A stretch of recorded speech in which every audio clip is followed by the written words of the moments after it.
For today's video, magluluto ako ng adobo. Pero this time, ito ang gagamitin ko. Ay, ang gagamitin kong karne dito is liempo. Kasi medyo may taba-taba siya.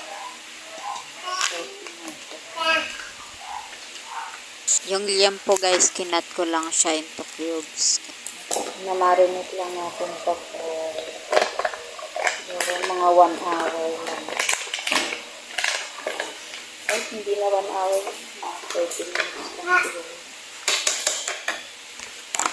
Malinis naman ang panay ko.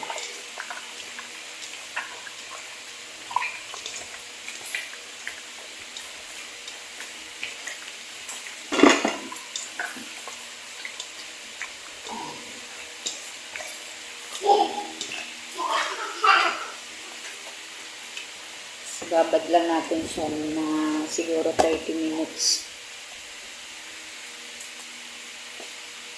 Gagamit lang din ako dito ng 2 buong bawang.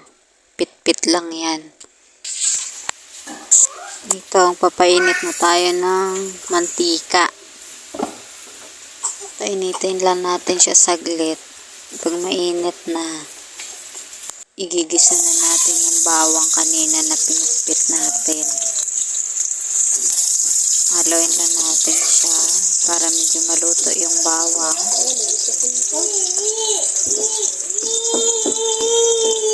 Tsaka pag medyo nagdilaw na.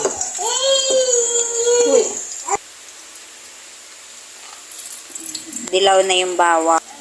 Ilagay na natin itong ating baboy.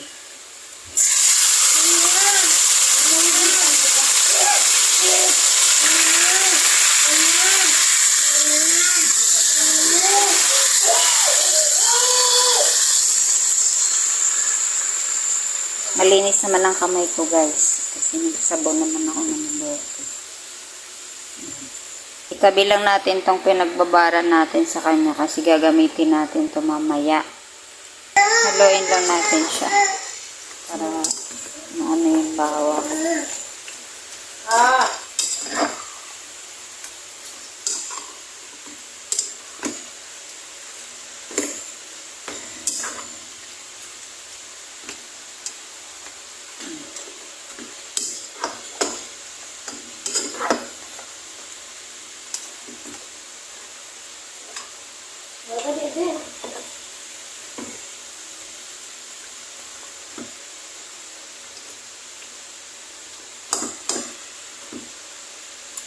Yan na natin siyang kumulo. Kumukulo na siya.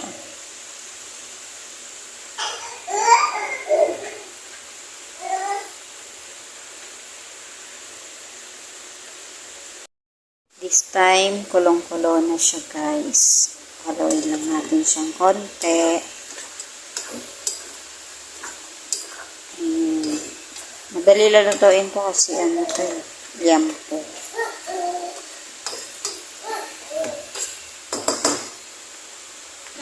Giat gida. Hi. Hello, Astrid. Isaac. Ting paminta. Ano to nilagay ko?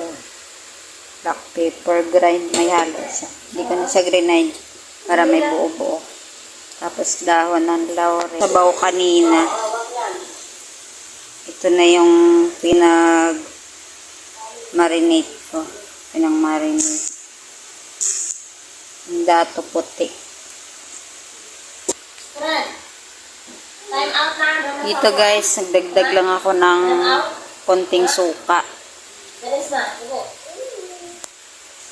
Tsaka toyo.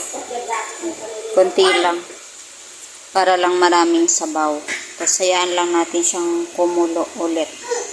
Hayaan natin siyang lumambot. Takpan lang natin siya guys.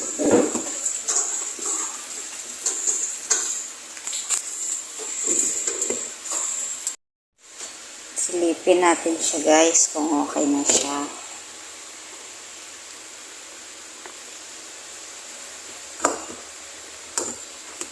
Dumami na yung sabaw niya.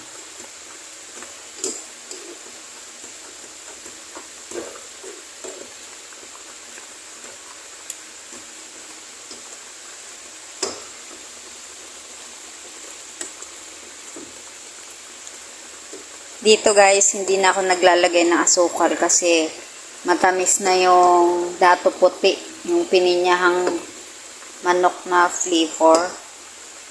Matamis na siya kaya di mo na kailangan maglagay ng asukal. Di ba pag sa normal lang na adobo, lalagay tayo ng asukal. Dito hindi mo na kailangan maglagay ng asukal kasi matamis na siya.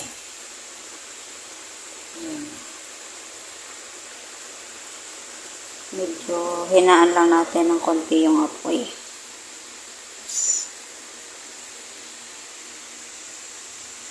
Hayaan lang natin siya ng medyo matuyo pa ng konti yung sabaw. Siguro mga 5 minutes.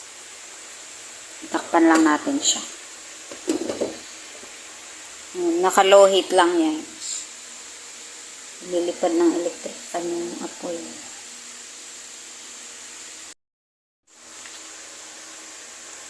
Ito na siya guys. After 5 minutes. Tignan na natin. Ayun, pwede na yan. Para may sabaw-sabaw. Gusto ko kasi yung may sabaw-sabaw. Pangit kasi pag tuyo yung walang sabaw. This time, tignan natin. Okay na yung timpla na. Yan guys, kung makikita niya, nagmamantika na siya.